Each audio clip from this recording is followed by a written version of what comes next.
कौन से माँ बाप के घर में दुख देने वाली संतान पैदा होते हैं? अक्सर आप लोगों ने देखा होगा पति पत्नी में सामंजस्य नहीं बनता, जबकि दोनों प्रयास करते हैं कि सामंजस्य बन जाए, लेकिन फिर भी उन दोनों में आपस में नहीं बनती है। आखिर क्यों? एक पिता अपने पुत्र को पालने में कोई कसर नहीं छोड़ता है, हर तरफ से उसे सुख प्रदान करने की कोशिश करता है। लेकिन जब वही पुत्र बड़ा होता है तो पिता को दुख देता है। आखिर एक आदमी हमेशा खाने पीने में सभी तरह के परहेज करता है, पूरी सतर्कता के साथ अपने जीवन को व्यतीत करता है, फिर भी वह पूरा जीवन बीमार ही रहता है। क्यों कोई आदमी दिन रात मेहनत करने के बाद भी उसका जीवन अभाव में व्यतीत होता है? आखिर क्यों? ऐसे ना जाने कितने क्यों हैं जो हमारी और आपकी समझ से परे हैं। कि यह सब क्या हो रहा है? हमारे धर्मशास्त्रों का मानना है कि पूर्व जन्म में किए गए कर्मों का फल प्राणी को इस जन्म में भोगना पड़ता है। कर्म लौट करके आता जरूर है, कोई माने या ना माने, लेकिन यह बात बिल्कुल सत्य है कि आपके कर्म आप तक वापस आते जरूर है। किसी के घर में सुख देने वाली संतान पैदा होती है तो किसी के घर में दुख देने वाली संतान पैदा होती है। आखिर यह सब क्यों होता है? कहीं ना कहीं यह सब हमारे ही कर्मों का फल है, जिसके कारण यह सब होता है। दोस्तों, इन सब बातों को जानने के लिए आप इस कथा को पूरा सुनना जो मैं आज आपको कहानी सुनाने जा रहा हूं। यह कहानी मनुष्य के लिए बड़ी ही महत्वपूर्ण होने वाली है। मेरा आपसे निवेदन है कि कहानी को पूरा सुनना। इस कहानी में मैं आपको बताऊंगा कि पूर्व जन्म में किए गए कर्म का फल व्यक्ति को इस जन्म में कैसे भोगना पड़ता है। बहुत पुराने समय की बात है। एक गांव में दो कुत्ते रहते थे। दोनों आपस में गहरे मित्र थे, साथ साथ रहते तथा सोते खाते खेलते थे। उनमें से एक का नाम था धीरा और दूसरे का नाम था वीरा। एक दिन धीरा और वीरा जब दोनों साथ में बैठे तो आपस में बातें करने लगे। धीरा कहने लगा कि मित्र, पता नहीं हम कौन से बुरे कर्म दोनों ने किए थे जो हमें कुत्ते के रूप में जन्म मिला है।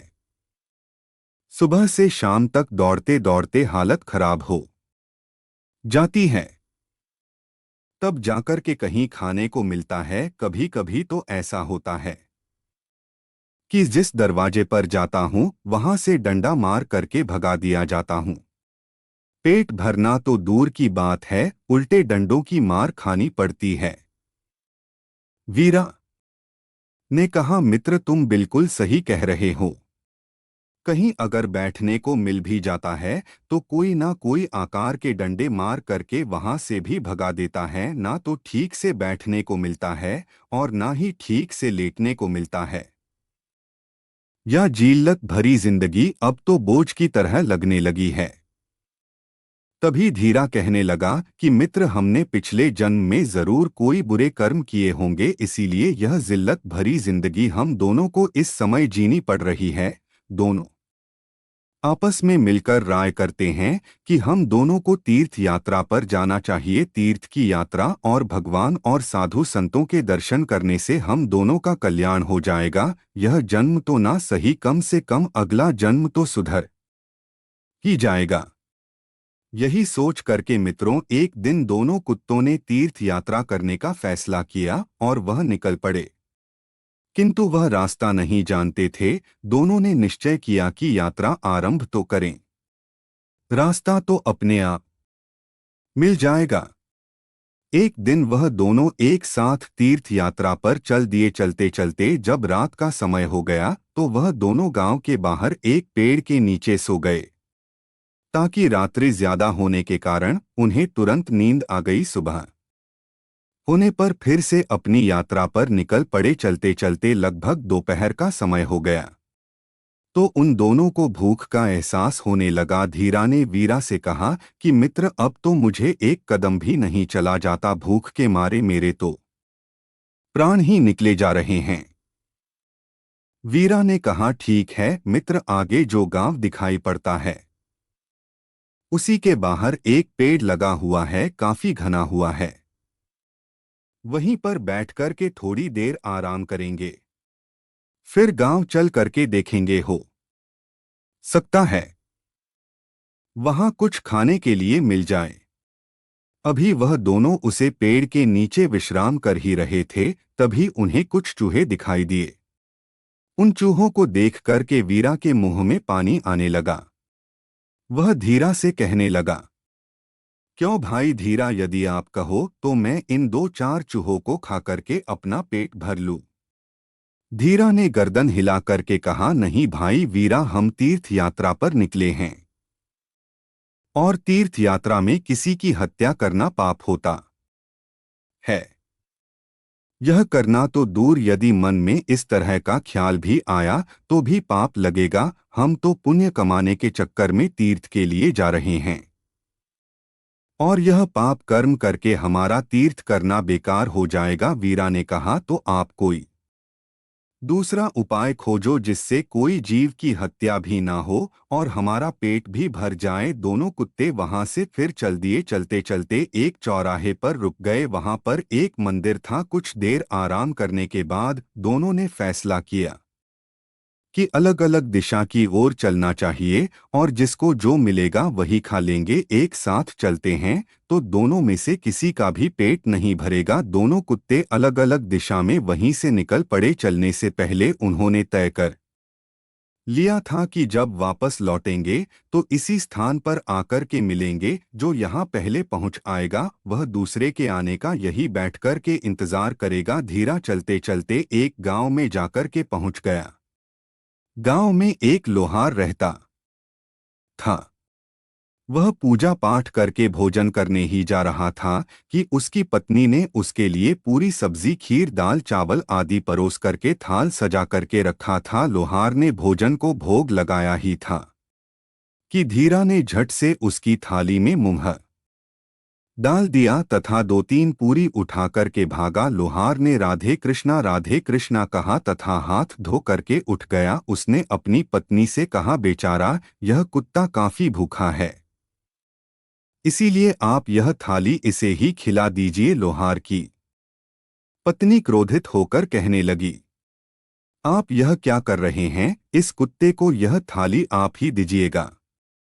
इसमें कितने स्वादिष्ट पकवान और खीर और पुड़िया है, 2 तरह की सब्जी है, आचार है, दही है, सब कुछ मैंने बड़ी मेहनत से बनाया है और आप इस कुत्ते को यह खिला देना चाहते हैं। लोहार के मन में दया का भाव उमड़ पड़ा और वह कहने लगा कि तुम ठीक कहती हो प्रिय, पर यह भूखे होंगे, आप तो यह थाली इन्हें ही दे दो और सोच लो कि उनके भाग्य में ही आज की थाली यह लिखी थी। कहते हैं ना कि दाने दाने पर लिखा होता है खाने वाले का नाम, इसलिए यह थाली इन्हीं के नाम की है, इसलिए इसने इसे झूठा कर दिया है। इसके बाद लोहार ने धीरा कुत्ते को खूब पेट भर के भोजन करवाया। धीरा ने उसे खूब दुआएं दी। आशीर्वाद देते हुए वह वहां से चला गया। उधर वीरा भटकते भटकते एक व्यापारी के यहाँ पहुंच गया। व्यापारी अपने ग्राहकों से नोक झोंक करके अपने घर को पहुंचा था। उसकी पत्नी थाल रख करके उसके चली गई थी। हाल में तरह तरह के पकवान और मिठाइयाँ थी। जब वह व्यापारी खाने के लिए बैठा और थाल खोल करके खाना खाने को तैयार हुआ ही था कि वीरा ने तुरंत ही उसके भोजन में मुंह डाल दिया तथा थोड़ी सी पूरी का टुकड़ा तोड़ करके वह भागा।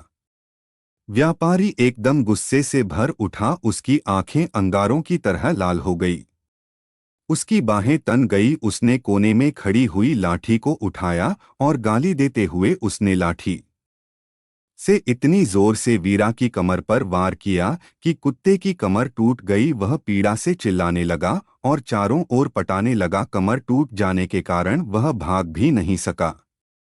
इसी बीच उसकी कमर में 2-4 लाठियां और पड़ गई।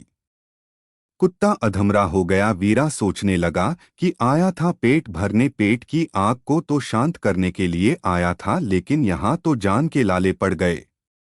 कितना निर्दय यह जीव है कि एक पूरी भी यह बर्दाश्त नहीं कर सका और इसने मेरी कमर तोड़ डाली। उधर धीरा चौराहे पर खा पी करके मस्त पड़ा था। वह आंखें फाड़ फाड़ करके अपने साथी का इंतजार कर रहा था। उसका साथी उसे कहीं भी नजर नहीं आ रहा था। लाचार तथा उदास होकर के वह चौराहे पर बैठ गया। थोड़ी देर इंतजार करने के बाद वह वीरा को ढूंढने के लिए निकल पड़ा। कुछ दूर चलने के बाद उसे वीरा नजर आया। वह लपक करके उसकी ओर दौड़ा। उसकी टूटी हुई कमर को देख करके वह बहुत दुखी हुआ। पूछने लगा कि भाई, तुम्हारे साथ ऐसा किसने कर दिया और कौन निष्ठुर पापी है जिसे एक रोटी के पीछे तुम्हारी कमर तोड़ डाली। वीरा की आंखें भर आई। उसने दर्द से कराहते हुए सारी दास्तां को बयां कर दिया।